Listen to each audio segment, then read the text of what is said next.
ओम शांति दोस्तों संस्कृत गुरु चैनल में आप सभी का हार्दिक स्वागत है। आज मैं फिर आपके लिए अनुवाद आगे के अनुवाद लेकर आई हूँ।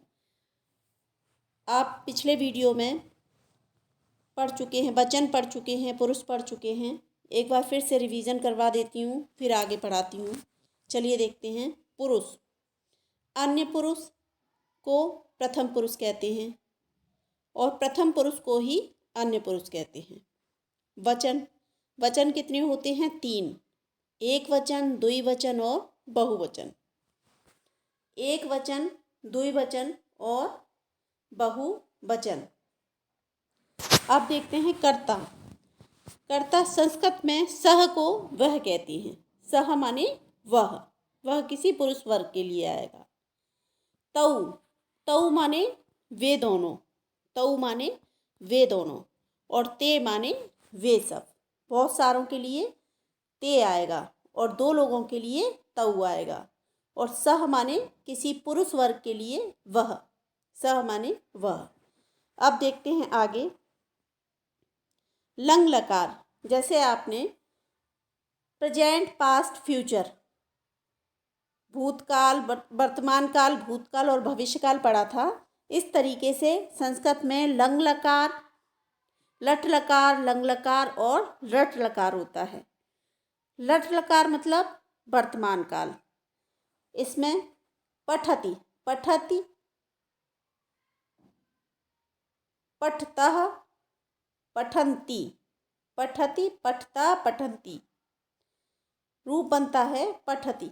पठति माने एक व्यक्ति पढ़ता है, पठति। और पठतः माने 2 व्यक्ति पढ़ते हैं।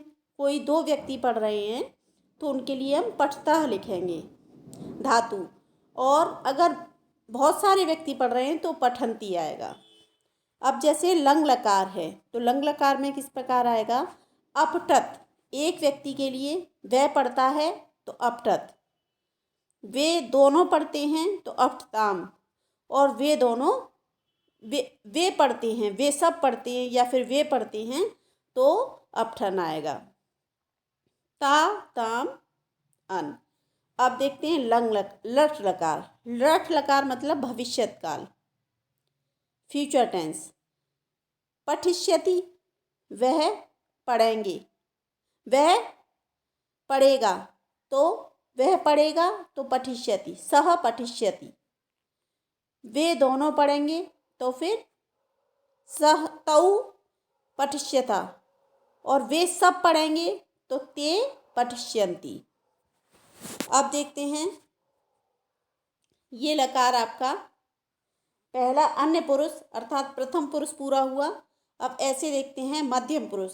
आप सिर्फ अभी समझते जाइए, जब हम इसको सॉल्व करवाएंगे, जब हम किसी सेंटेंस को सॉल्व करवाएंगे तो आप तुरंत पकड़ लेंगे कि हाँ कौन सी चीज़ कैसे लगेगी। आगे प्रैक्टिस में आपको अच्छे से समझ में आ जाएगा। सिर्फ आप अभी देखिए इसको। मध्यम पुरुष को देखते हैं। मध्यम पुरुष में एक वचन, द्विवचन और बहुवचन। एक वचन में क्या होता है? त्वम माने तुम। युवाम माने तुम दोनों। यूयम माने तुम सब। त्वम पठसि अर्थात त्वम पठसि। यूयम पठथा, युवाम पठथा, तुम दोनों। और यूयम पठत, तुम सब। यूयम माने तुम सब। अब देखते हैं। त्वम अपठत, ये हो गया भूतकाल। अपठत, तुम भूतकाल में त्वम के साथ अपठत आएगा। यूयम के साथ अपठतम आएगा। और युवाम के साथ अपठतम आएगा और यूयम के साथ अपठत आएगा। अब देखते हैं भविष्यत काल में, फ्यूचर टेंस में त्वम पठिष्यसि। त्वम के साथ पठिष्यसि आएगा। युवाम में तुम दोनों के साथ पठिष्यथा आएगा और यूयम में तुम दोनों के साथ, तुम सब के साथ पठिष्यत आएगा। अब देखते हैं, सिर्फ आप अभी देखिए, आगे जैसे सॉल्व करेंगे तुरंत समझ में आएगा। उत्तम पुरुष, उत्तम पुरुष एक वचन, मैं माने अहम, संस्कृत में मैं को अहम बोलते हैं। अहम पठामि, अहम के साथ पठामि आएगा, आवाम के साथ पठावा आएगा और वयम के साथ पठामा आएगा, वयम के साथ पठामा आएगा। इसको थोड़ा ऊपर कर लेते हैं। अब देखते हैं, अहम के साथ भूतकाल में अपठम आएगा, आवाम के साथ अपठाव आएगा, वयम के साथ अपठाम आएगा। अब देखते हैं इसमें, वयम, वयम के साथ अपठाव आएगा, वयम पठामा, वयम पठामा मतलब एक व्यक्ति, वयम हम सब, वयम पठामा, वयम के साथ पठामा आएगा और वयम अपठाम, भूतकाल में अपठाम आएगा, वर्तमान काल में पठामा आएगा और भविष्यत काल में पठिष्यामा आएगा। अब आगे देखते हैं। ऐसे आपको ये लग रहा होगा पता नहीं किस तरीके से बनेगा। अब आप इसको आगे समझेंगे कि ये बहुत इजीली आपको समझ में आ जाएगा। संस्कृत में 3 वचन होते हैं, ये हम पढ़ चुके हैं, एक वचन, द्विवचन और बहुवचन। एक वचन का बोध कराता है, एक वचन तो एक वचन का बोध कराता है, जैसे बालकः, तो बालकः एक वचन है। मानवः, एक मनुष्य के लिए मानवः आया है।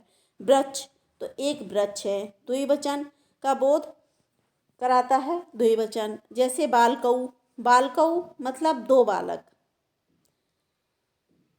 मानवौ 2 मानव, वृक्षौ 2 वृक्ष।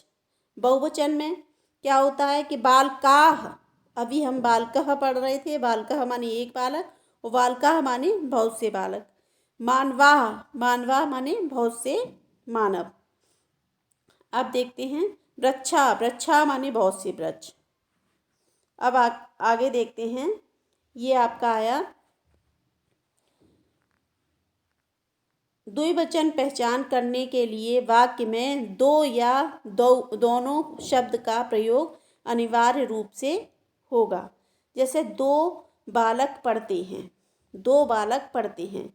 जैसे हम अगर सेंटेंस लिखेंगे 2 बालक पढ़ते हैं तो यहाँ 2 की संस्कृत लगानी पड़ेगी। 2 बालकौ पठता, 2 बालकौ पठता। अब जैसे तुम दोनों कहाँ जाते हो, तो तुम दोनों की संस्कृत हो गई युवाम। तुम दोनों की संस्कृत क्या हो गई, इस तुम दोनों की संस्कृत हो गई युवाम। कहाँ की, कुत्र, कुत्र माने कहाँ। ये वर्ड भी कहाँ, कब, कैसे, क्यों, ये भी मैं आपके लिए लेकर आऊँगी आगे की सीरीज़ में। अब देखते हैं, जाते हो, तो जाते हो, तुम कहाँ जाते हो, तो ये भविष्य काल का हो गया, तो गमिष्यथा, गमिष्यथा। गम धातु होता है, गम माने जाना, तो गमिष्यथा जाते हो। अब देखते हैं आगे,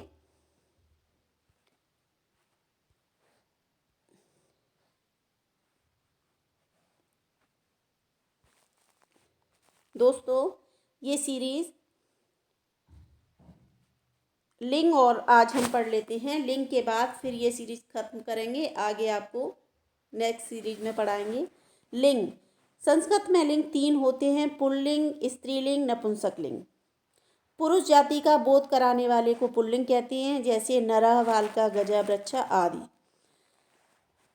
तौ जाति का बोध कराने वाले शब्द स्त्रीलिंग होते हैं, जैसे साला, माला, नदी, बालिका, रमा आदि। स्त्री जाति का बोध कराने के लिए स्त्रीलिंग होते हैं, जैसे साला, माला, नदी, बालिका, रमा आदि।